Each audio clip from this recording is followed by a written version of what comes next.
The slap cracked across Blue Crossing's main street like a rifle shot, and every head turned to watch Cora Everly pull her hand back from the face of the man who had just dragged her out of a runaway wagon's path. Wyatt Cutter stood frozen, one hand still gripping her upper arm, his jaw red where her palm had connected. The freight foreman had expected gratitude. He got rage instead. Cora jerked free, her auburn hair slipping loose from its pins, her burgundy dress streaked with mud from the street. Behind her, the wagon that had nearly killed her was already disappearing around the corner, the driver never slowing. Wyatt's pulse hammered, not from the slap, but from the split second when he had seen her in the wagon's path and known she would die if he did not move. He had moved. She had lived. And now the whole town was watching her humiliate him in broad daylight. Her voice came low and furious, meant only for him but carrying in the cold air. You had no right to touch me. Wyatt released her arm and stepped back, his expression hardening into something unreadable. He had been in Blue Crossing for 3 months, long enough to know that Cora Everly ran the town newspaper, lived alone above the print shop, and kept herself walled off from everyone. Long enough to hear the whispers about her brother. Long enough to know that the wagon driver had not lost control by accident. Cora turned on her heel and walked away, her spine rigid, her hands trembling as she gathered her skirts. The crowd began to murmur. Wyatt watched her go, his jaw tight, his instincts screaming that she was in more danger than a runaway wagon. He had seen the driver's face for half a heartbeat before the man vanished. He had seen the deliberate yank of the reins. Someone wanted Cora Everly dead, and she had just made sure the whole town knew she wanted nothing to do with the one man who might protect her. He turned and walked back toward the freight yard, ignoring the stares, his mind already working through what he knew and what he suspected. 3 weeks ago, a federal marshal had ridden into town asking questions about a bank robbery in Topeka. The marshal had mentioned a name: Samuel Everly, Cora's brother. Wyatt had not said a word, but he had watched Cora's face go white when the marshal visited her office. He had watched her lock her door that night and keep the lamp burning until dawn. The freight yard sat at the edge of town, a sprawling collection of warehouses, corrals, and loading docks where goods moved between the railroad and the ranches scattered across the territory. Wyatt had built a reputation here as a man who kept schedules, handled trouble quietly, and asked no questions about cargo as long as it was paid for. He had a small office in the back of the main warehouse, a narrow room with a desk, a stove, and a cot he rarely used. He pushed the door open and found Sheriff Granger waiting inside, his boots propped on Wyatt's desk, his badge catching the cold light from the window. The sheriff was a big man with a soft gut and hard eyes, the kind of lawman who wore his authority like a club. He smiled when Wyatt walked in, but the smile did not reach anywhere near warmth. Heard you played hero today, Cutter. The sheriff's voice was slow and mocking. Heard Miss Everly was not too grateful. Wyatt closed the door and leaned against it, his arms crossed. Wagon lost control. I got her out of the way. That is all. Granger's smile widened. Funny thing about that wagon. Driver said his reins snapped. Clean brake, right at the bit. Almost like someone cut them halfway through and waited for the right moment. Wyatt said nothing, but his pulse kicked harder.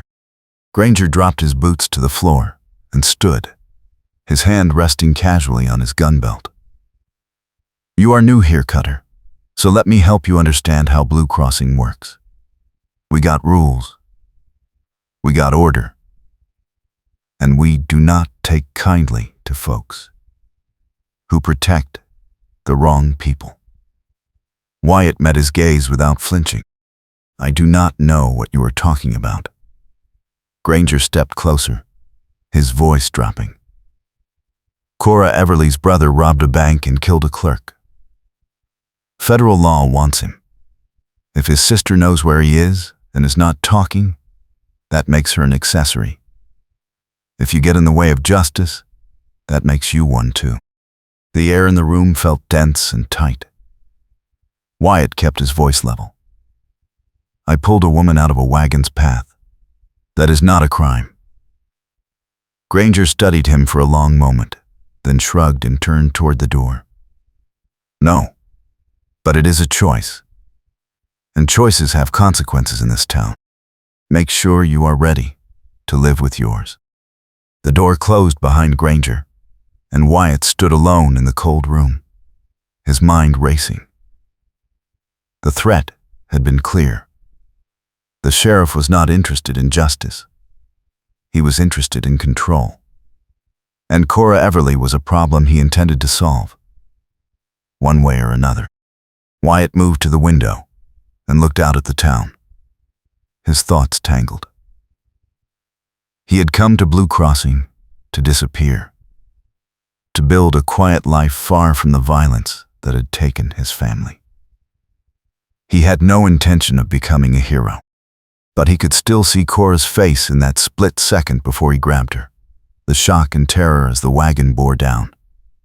He could still feel the weight of her in his arms, the way she had gasped when he pulled her clear.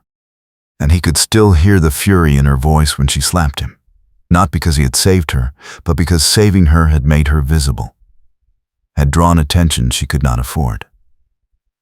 She was protecting her brother. Wyatt understood that. He had tried to protect his own sister once, and he had failed. The guilt was a scar that never fully healed. That night, a dust storm rolled in from the west, turning the sky brown and the air thick enough to choke on. Wyatt locked the freight yard and headed into town, pulling his coat tight and squinting against the grit. The streets emptied fast, everyone rushing for shelter. He passed the newspaper office and saw the lamp still burning in the upstairs window. Cora was working late, alone, in a building anyone could enter. He told himself to keep walking.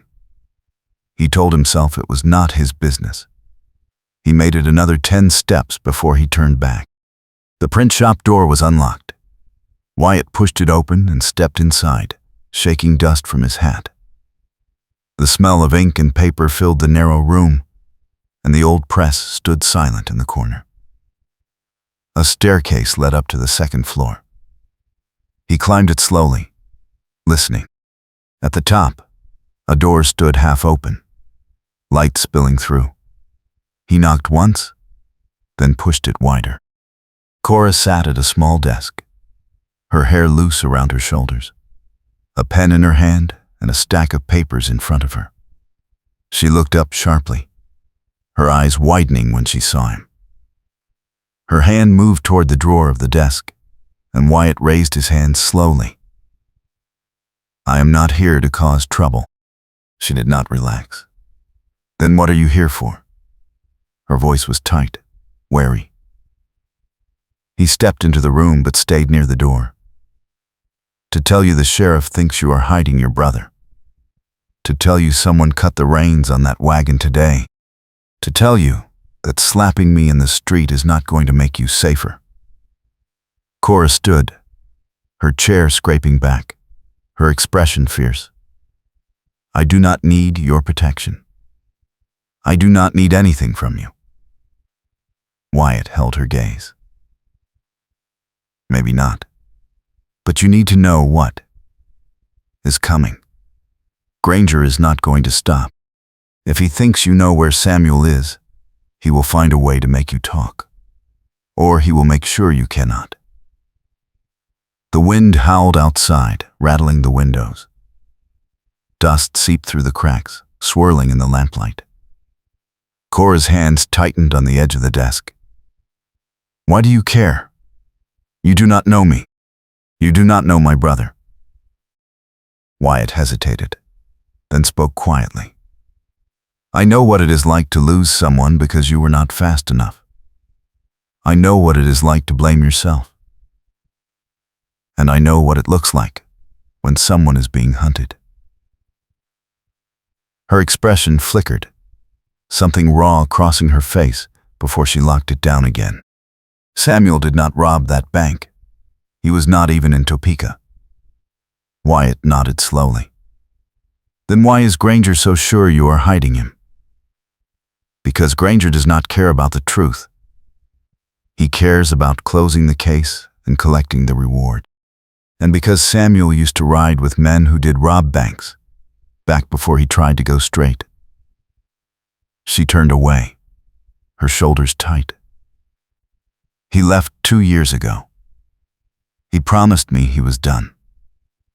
He promised he would never come back to this life. But he is still running, and everyone thinks I know where. A gust of wind slammed against the building, and the lamp flickered. Wyatt glanced at the window. The storm was getting worse. This building is not safe in a blow like this. The walls are thin. If it gets much stronger, the roof could go. Cora shook her head. I am not leaving. This is my home. My work. I have nowhere else to go. Wyatt stepped closer, his voice firm. The freight warehouse has a storm cellar. Stone walls, heavy door. It will hold. You can ride this out there and come back when it is over. She looked at him, her eyes searching his face. Why would you help me? What do you want? Nothing. He said it simply, and he meant it. I do not want anything from you. But I am not going to walk away and let you die in a collapsing building because you are too stubborn to accept help. Her mouth tightened, and for a moment he thought she would refuse.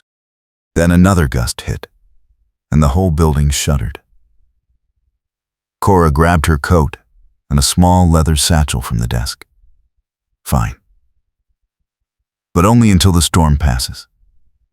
Wyatt nodded and led her downstairs and out into the howling wind. The dust was so thick they could barely see 10 feet ahead.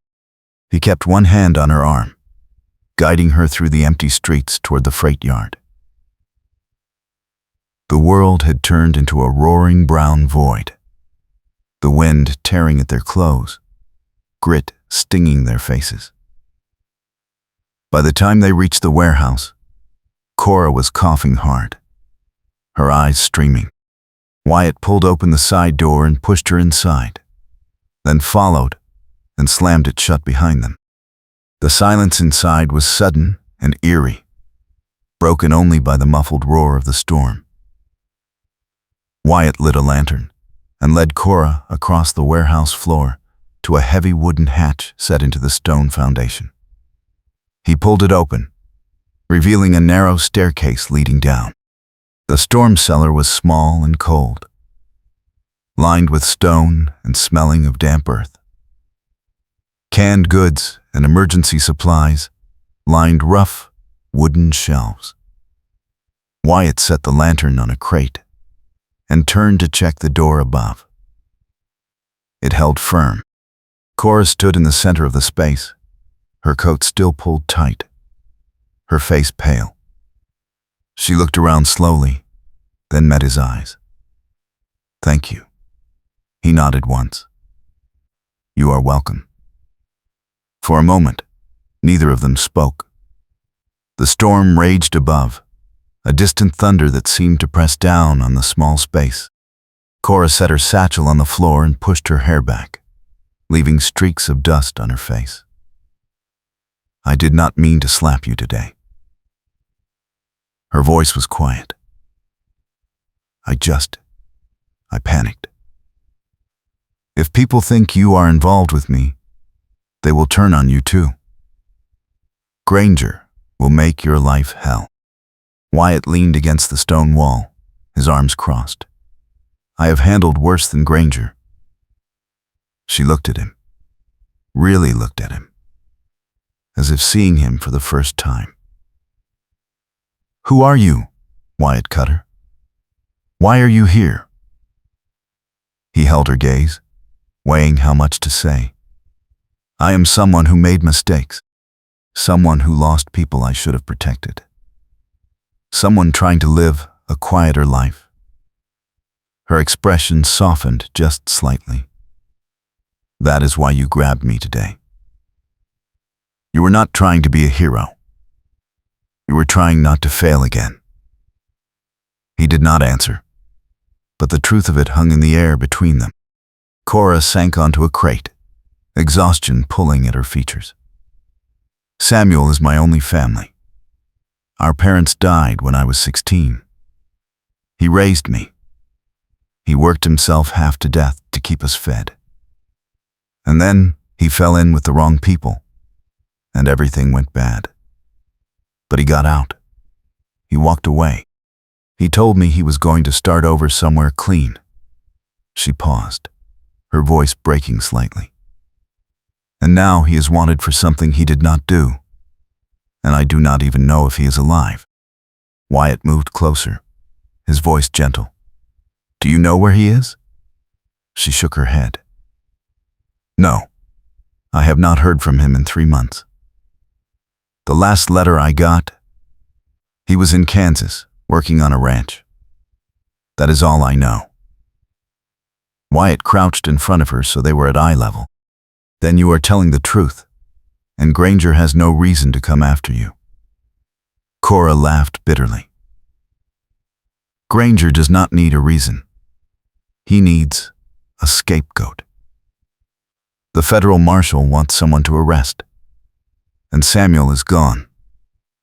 So I am the next best thing. If they can prove I helped him, they can lock me up and call it justice. Wyatt's jaw tightened.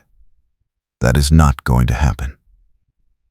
Her eyes met his, something vulnerable and fierce tangled together. You cannot promise that. You do not even know me. Maybe not.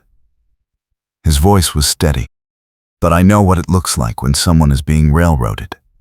And I know what it feels like to be alone when the world turns on you. You are not alone right now. For a long moment, Cora just stared at him, her breath catching. Then she looked away, blinking hard. The storm howled above them, shaking the ground. They sat in the cellar for hours, talking quietly while the storm tore at the world above. Cora told him about running the newspaper, about the loneliness of being the only woman in a town that did not trust her, about the weight of defending her brother when she had no proof of his innocence. Wyatt told her about his sister, about the night outlaws came to their ranch and he was too late, about the guilt that followed him like a shadow. It was the first time he had spoken those words out loud in years. Cora listened without judgment, her eyes dark and steady. When the storm finally began to ease, the silence felt louder than the wind. Wyatt stood and checked the hatch, then climbed up to look outside. The sky was clearing, stars breaking through the thinning dust. The town was a wreck, debris scattered everywhere, but the worst had passed. He came back down and found Cora standing, her coat buttoned, her expression carefully neutral again. I should go. Thank you for the shelter. Wyatt nodded. I will walk you back. They crossed the ruined streets in silence, the cold air sharp and clean after the storm. When they reached the print shop, Cora paused at the door, her hand on the latch. She turned back to him, her voice quiet. I was wrong to push you away today. You were trying to help, and I I am not used to that. Wyatt met her eyes. You do not owe me anything, but if you need help again, you know where to find me. She nodded slowly, something unspoken passing between them. Then she slipped inside and closed the door.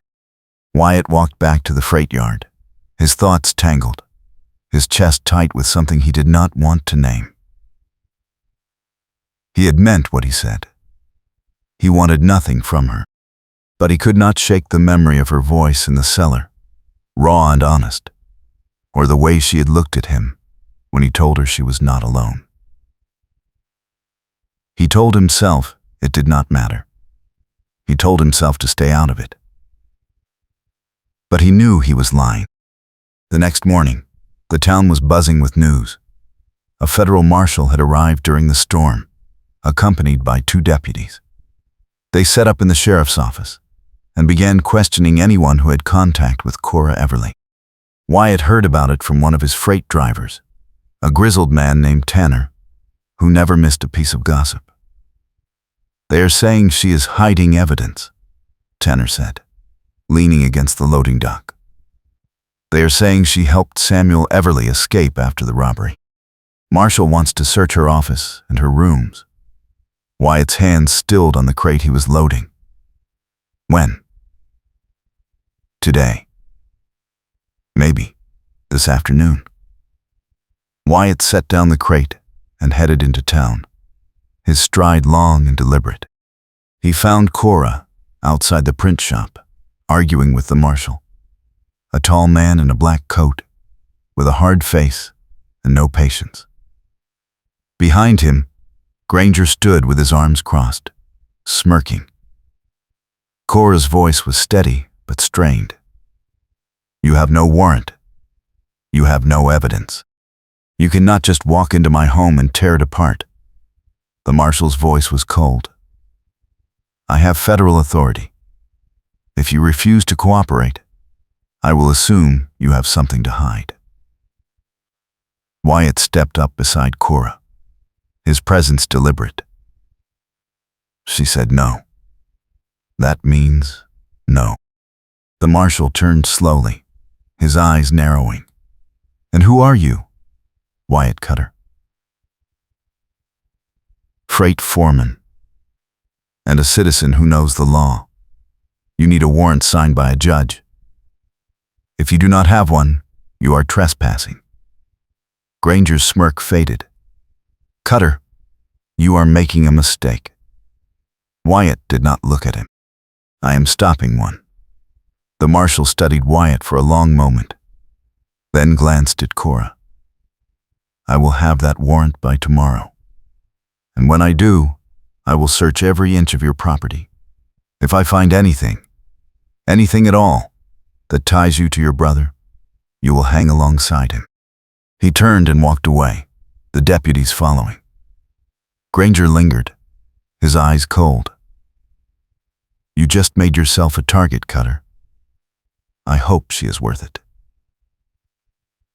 Then he was gone too, leaving Wyatt and Cora alone on the street. Cora turned to him, her face pale. You should not have done that. Now they will come after you. Wyatt met her eyes. Let them. She shook her head, her voice breaking. You do not understand. They are not going to stop. They are going to find something, whether it is there or not. They are going to make sure I go down for this. Wyatt stepped closer, his voice low and firm. Then we make sure they do not find anything.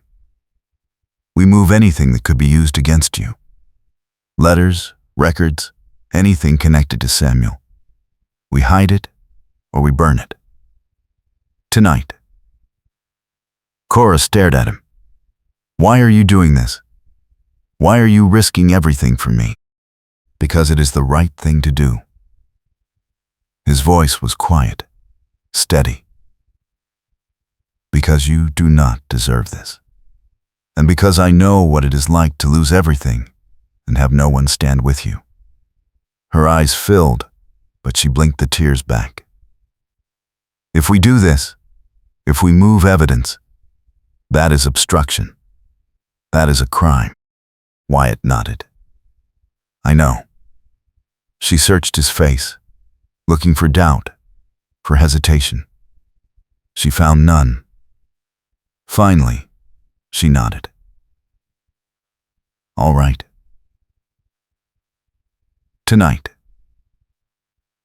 That night, they worked in silence, moving through Cora's rooms and office with careful precision. She showed him the letters Samuel had sent over the years, the ones that mentioned names and places. She showed him the ledger, where she kept notes on stories she was investigating, including rumors about corruption in the sheriff's office. Wyatt read through them quickly, his expression darkening. You have been investigating Granger. Cora nodded. For months. I think he is taking bribes from the cattle syndicate. I think he is covering up land fraud. But I do not have enough proof yet. Wyatt looked at her. If the marshal finds this ledger, Granger will twist it. He will say you are trying to discredit him because he is closing in on your brother. Cora's mouth tightened. I know. That is why it has to disappear. They packed the letters and the ledger into her satchel, along with a few other documents that could be misconstrued. Wyatt took the satchel and headed for the door. I will hide this at the freight yard, somewhere they will not think to look. Cora grabbed his arm. If you get caught, they will arrest you. Wyatt met her eyes. Then I will not get caught. He left, before she could argue, slipping out into the cold night. The streets were empty, the town silent. He made it back to the freight yard without incident, and buried the satchel in a storage crate beneath a layer of grain sacks. When he returned to the print shop, Cora was waiting by the window, her face tense. It is done. She let out a breath, relief and fear tangled together. Thank you. He nodded. Get some rest. Tomorrow is going to be hard. She looked at him for a long moment, then stepped closer. Wyatt. He turned back. I am sorry I did not trust you before. I am sorry I pushed you away. He shook his head. You were protecting yourself. I understand. Her hand brushed his, just for a second, warm and tentative. I am trusting you now. The next day, the marshal returned with a warrant. Cora let him in without protest, her face calm and unreadable. Wyatt watched from across the street as the marshal and his deputies tore through the print shop and the rooms above. They searched for hours. They found nothing. When they finally left, the marshal's face was tight with frustration. Granger lingered on the street, his eyes scanning the crowd, landing on Wyatt. He crossed over slowly, his hand resting on his gun. You think you are clever, Cutter. But I know you moved something. I know she had evidence, and now it is gone. Wyatt kept his voice even. If there was no evidence, then there was nothing to move. Granger leaned in close, his voice a low growl. I am going to find out what you are hiding. And when I do, I am going to bury you both. He walked away. And Wyatt felt the weight of the threat settle over him like a storm cloud. But when he looked up at the print shop window, he saw Cora watching, her expression steady, her chin lifted. She mouthed two words. Thank you. And something shifted in Wyatt's chest. Something dangerous and undeniable. That evening, Cora found Wyatt at the freight yard, leaning against the loading dock, watching the sun set over the prairie. She climbed the steps and stood beside him, her coat pulled tight against the cold. They are not going to give up. Wyatt nodded. I know. She was quiet for a moment, then spoke softly. I have been alone for a long time. I got used to it. I told myself I did not need anyone. But, she paused, searching for the words. I was wrong. Wyatt turned to look at her, his expression unreadable. Cora met his eyes. I need you. And that terrifies me. Because everyone I have ever needed has either left or been taken away. And I do not know if I can survive losing someone again. Wyatt's voice was quiet, rough. You are not going to lose me. She shook her head. You do not know that. Neither of us knows what is coming. He reached out slowly, giving her time to pull away. When she did not, he took her hand, his grip firm and warm. Then we face it together, and we do not let them win. Cora's breath hitched, and for the first time in years, she let herself lean into someone else's strength. Wyatt pulled her closer, his arm wrapping around her shoulders. And they stood there as the light faded. Two people who had been alone too long, finally finding something worth holding on to. 2 days later, everything changed. A rider came into town at dawn, barely conscious, his horse lathered and exhausted. He collapsed in front of the sheriff's office, gasping out a single name before he passed out. Samuel Everly. The rider was a deputy from a town 50 miles east. He had been chasing Samuel and a gang of outlaws after a stagecoach robbery. Samuel had been shot. The gang had scattered. The deputy had lost them in the hills. But he swore Samuel Everly was one of the robbers. Within an hour, the news spread through Blue Crossing like wildfire. Cora heard it from a customer in the print shop, and her face went white. Wyatt found her sitting at her desk, staring at nothing, her hands shaking. He closed the door behind him and crouched beside her chair. Cora, talk to me. Her voice was hollow. He was supposed to be clean. He promised me. He promised. Wyatt took her hands, steadying them. You do not know the full story yet. You do not know if the deputy is telling the truth. She looked at him, her eyes filled with despair. It does not matter.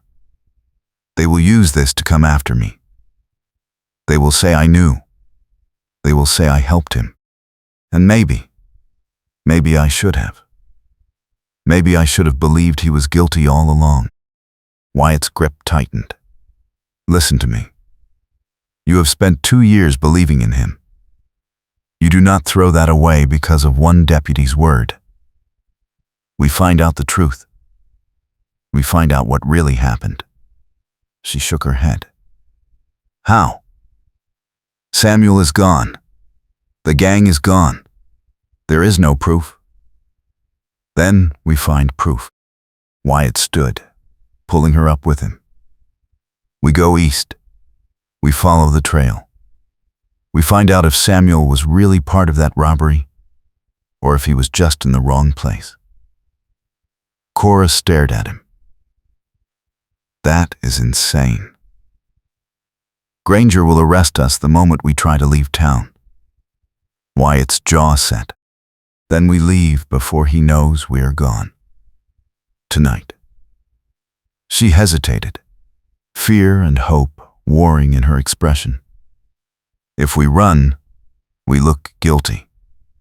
If we stay, you are guilty no matter what the truth is. His voice was firm, certain. I am not letting you face this alone. Her breath caught, and she nodded slowly. All right. Tonight, they left Blue Crossing under cover of darkness. riding two of Wyatt's freight horses, their supplies packed light and quiet. The prairie stretched out cold and empty under a sky full of stars. They rode hard for hours, putting distance between themselves and the town, knowing that by morning, Granger would realize they were gone and the hunt would begin. By dawn, they were deep into the hills, following the trail the wounded deputy had described. Wyatt tracked signs with a precision that surprised Cora. He read bent grass and broken branches, the faint marks of horseshoes in the dirt. He had learned to track as a boy, hunting with his father, and the skill had stayed sharp. They found a campsite by midday, the fire pit still warm. Someone had been here recently. Wyatt knelt and sifted through the ashes, pulling out a scrap of cloth. It was stained with blood. Cora's voice was tight. "Samuel?" Wyatt studied the cloth, then shook his head. "Cannot say for sure, but someone was hurt here."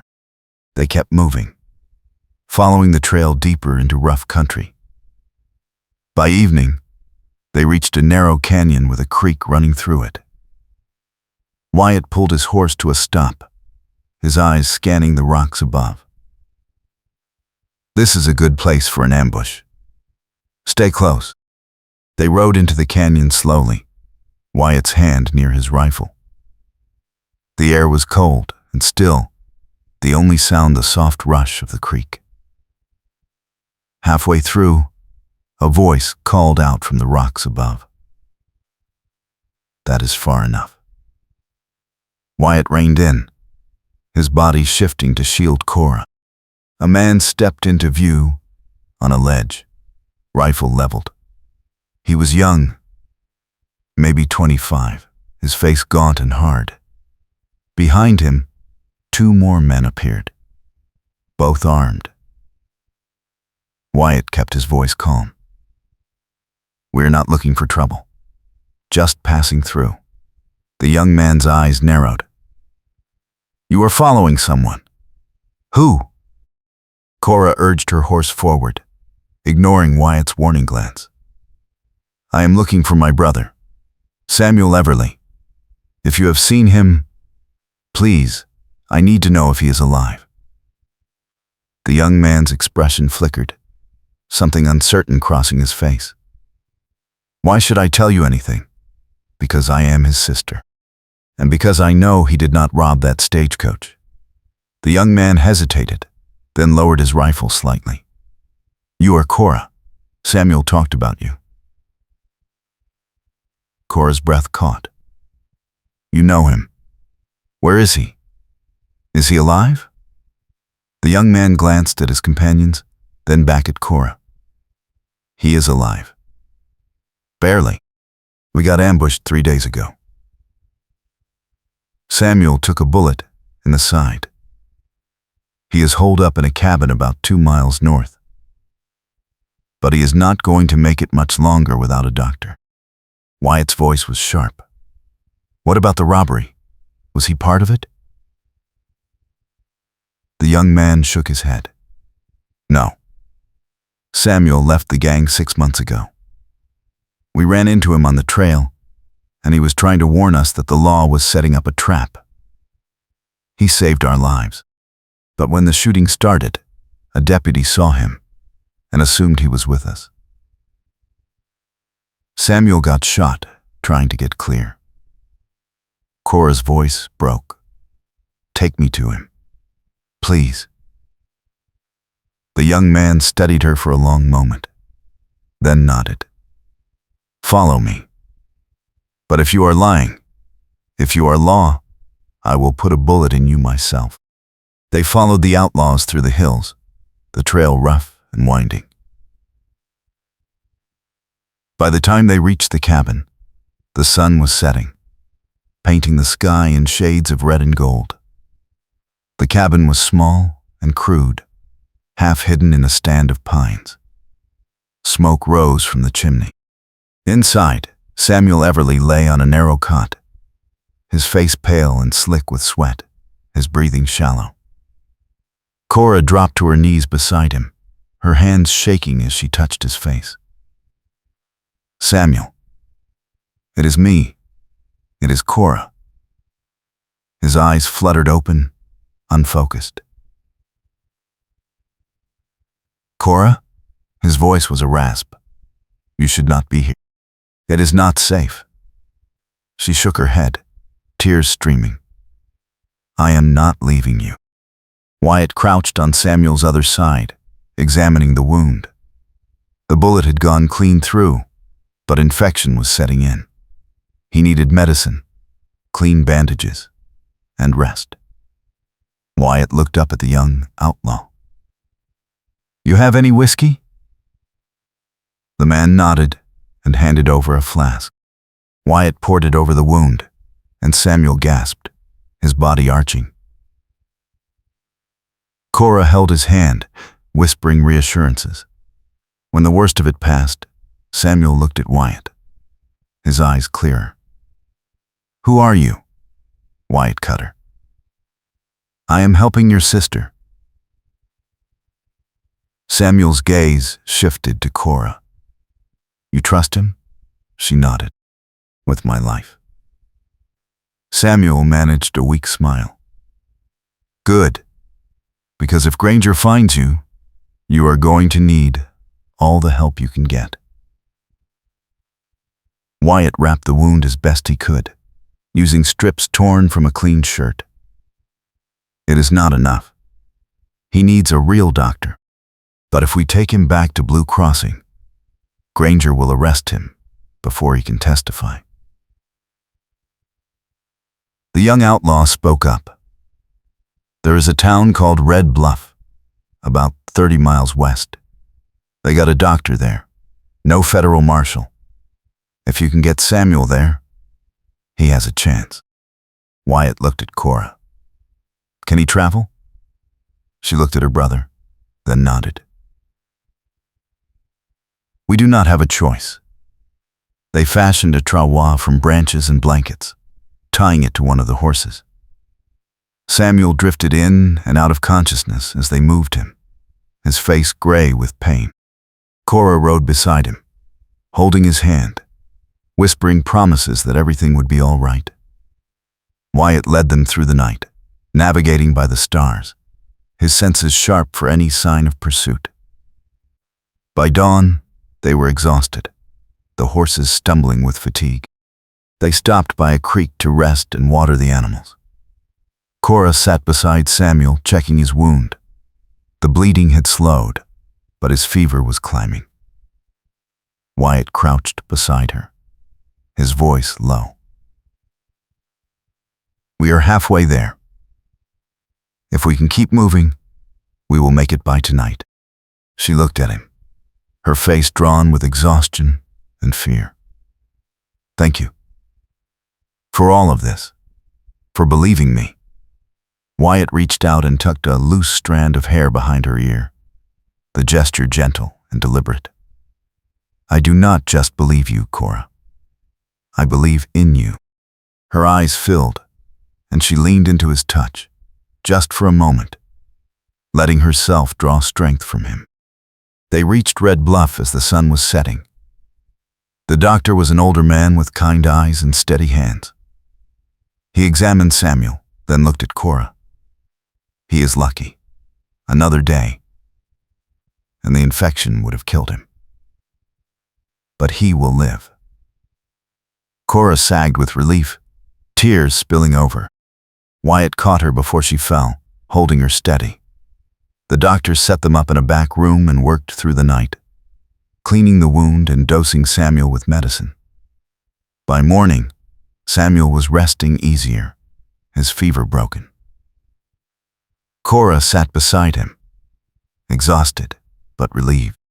Wyatt stood by the window, watching the street. We cannot stay here long. Granger will hear about this eventually.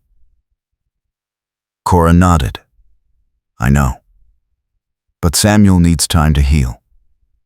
And we need proof that he is innocent. Wyatt turned to face her. The outlaws who were with him. If they will testify, If they will say Samuel tried to stop the robbery, that is proof. She shook her head. They will never come forward. They are wanted men. The moment they show their faces, they will hang. Then we find another way.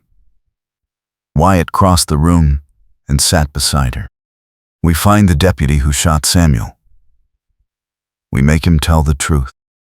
That afternoon, Wyatt rode out alone, leaving Cora with Samuel. He tracked down the wounded deputy in a town 20 miles south. The man was recovering in a boarding house, his leg bandaged, his face pale. Wyatt walked into his room without knocking and closed the door behind him. The deputy reached for his gun, but Wyatt was faster, pinning his wrist to the bed. "Easy. I am not here to hurt you. I am here to talk." The deputy glared at him. "Who are you?" Wyatt cut her. "I am traveling with Cora Everly. You shot her brother 3 days ago." The deputy's face hardened. "Samuel Everly is an outlaw. He was part of that stagecoach gang." Wyatt shook his head. "No. He was trying to warn them off. You shot an innocent man." The deputy's expression flickered, doubt creeping in. "How do you know?" "Because I talked to the men who were there. Because Samuel left that gang 6 months ago. Because he has been living clean and trying to make things right. And because his sister has been fighting for him, while men like you and Granger tried to bury him." The deputy looked away, his jaw tight. I thought he was with them. He was in the middle of it. I did not have time to ask questions." Wyatt released his wrist and stepped back. "Then make it right. Come to Blue Crossing. Tell the federal marshal what really happened. Clear Samuel's name."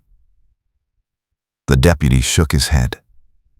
"Granger will not let that happen. He wants someone to hang for this." Wyatt's voice was cold. "Then we go over his head. We take it to the federal marshal directly. You testify. You tell the truth. And you give Cora Everly her brother back." The deputy stared at him for a long moment, then nodded slowly. "All right, I will do it. But you better be ready for a fight. Because Granger is not going to let this go easy." Wyatt smiled grimly. "I am counting on it." 3 days later, they rode back into Blue Crossing. Samuel was still weak, but able to sit a horse. The deputy rode with them, his badge glinting in the cold sunlight. Cora was tense, her hand never far from the rifle strapped to her saddle. Wyatt rode beside her, his presence steady and calm. They went straight to the federal marshal's office. Granger was there, his face darkening when he saw them. "What the hell is this?" Wyatt dismounted and helped Samuel down, then turned to the marshal. "This is the truth, and you are going to listen." The deputy stepped forward and told his story. He explained how Samuel had tried to warn the gang off, how he had been caught in the crossfire, how the deputy had shot him by mistake. The marshal listened in silence, his expression unreadable. When the deputy finished, the marshal turned to Granger. "Did you know any of this?" Granger's face was stone. "I knew Samuel Everly was a known associate of Outlaw's. I knew his sister was protecting him. That is all I needed to know." The marshal's eyes narrowed. "You were wrong, and you nearly destroyed an innocent woman's life because of it." He turned to Cora. "Miss Everly, I owe you an apology. Your brother is cleared of all charges related to the stagecoach robbery." Cora's knees nearly buckled. relief flooding through her. Wyatt caught her arm, steadying her. The marshal looked at Granger. "You are done here. Turn in your badge." Granger's face went red. "You cannot do this." The marshal's voice was ice. "I just did. Get out of my sight." Granger stormed out, his fury palpable. The marshal shook Wyatt's hand. "You did a good thing here, Cutter. Not many men would have stood up the way you did." Wyatt nodded, then turned to Cora. She was staring at her brother, tears streaming down her face.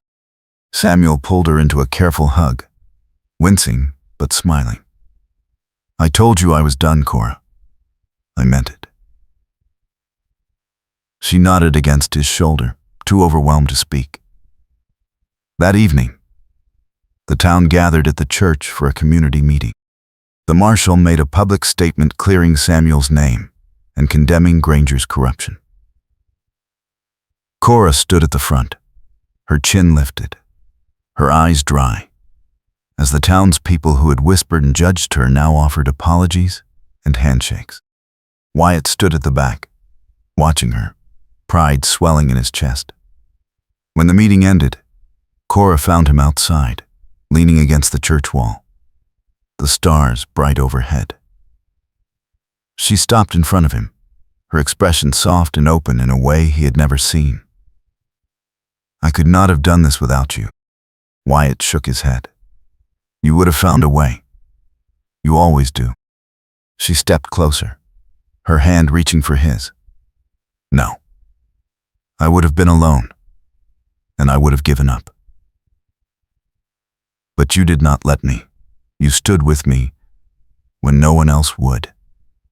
You believed in me when I did not believe in myself." Wyatt's throat tightened.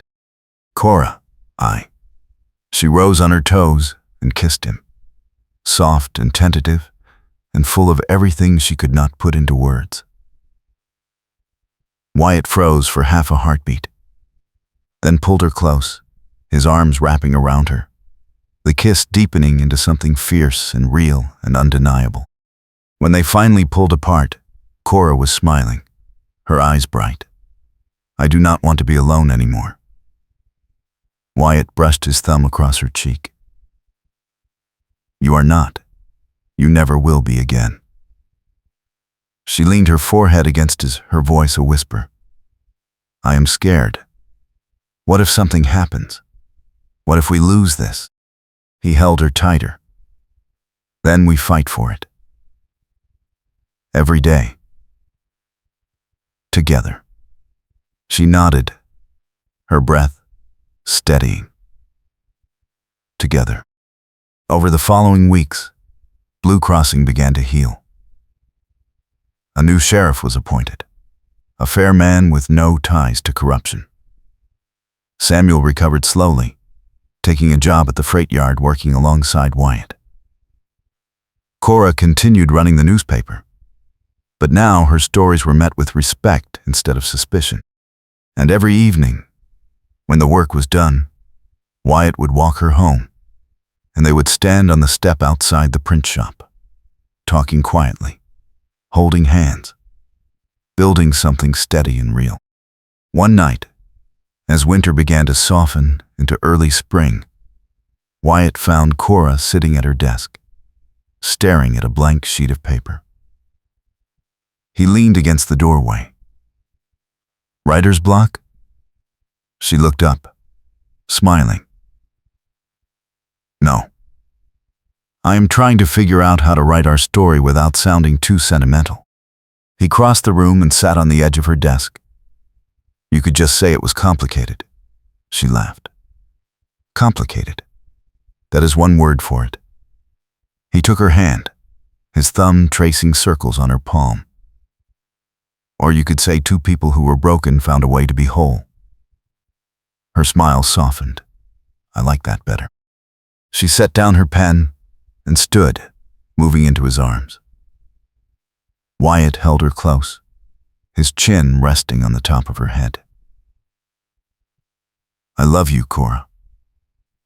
The words came easily, naturally, as if they had been waiting all along. She pulled back just enough to look at him, her eyes shining. "I love you too, and I am not afraid anymore." He kissed her, slow and deep, sealing the promise between them. When they finally pulled apart, Cora laughed softly. "So what now?" Wyatt grinned. "Now we figure out the rest. Together." She nodded, her hand tight in his. Together. 6 months later, on a clear morning in late spring, Wyatt Cutter and Cora Everly stood in front of the same church where they had kissed for the first time. The whole town had turned out, filling the pews, the air bright with hope and new beginnings. Samuel stood beside Wyatt, steady and healthy, his grin wide. The preacher spoke words about love and commitment and the courage it takes to choose someone every single day. And when Wyatt slipped a simple gold band onto Cora's finger, she looked at him with so much trust and joy that he felt his throat tighten. They walked out of the church hand in hand, into a world that felt wide and bright and full of possibility. The freight yard had grown, the newspaper was thriving, and Samuel had started courting a quiet school teacher who made him laugh. Blue Crossing had become home, not because it was perfect, but because it was theirs. That evening, as the sun set over the prairie, Wyatt and Cora stood on the porch of the small house they had built together, watching the sky turn gold and red. Cora leaned against him, her head on his shoulder, her hand resting over his heart. "Do you ever think about how close we came to missing this?" Wyatt kissed the top of her head. "Every day.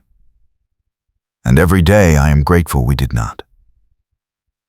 She smiled, her eyes closing. "Me too." They stood there in the fading light, two people who had been alone, who had been hunted and afraid, who had fought their way through betrayal and danger and doubt. Two people who had chosen each other, not because it was easy, but because it was right. And as the first stars appeared overhead, Wyatt held his wife close and knew, with absolute certainty, that he was finally home.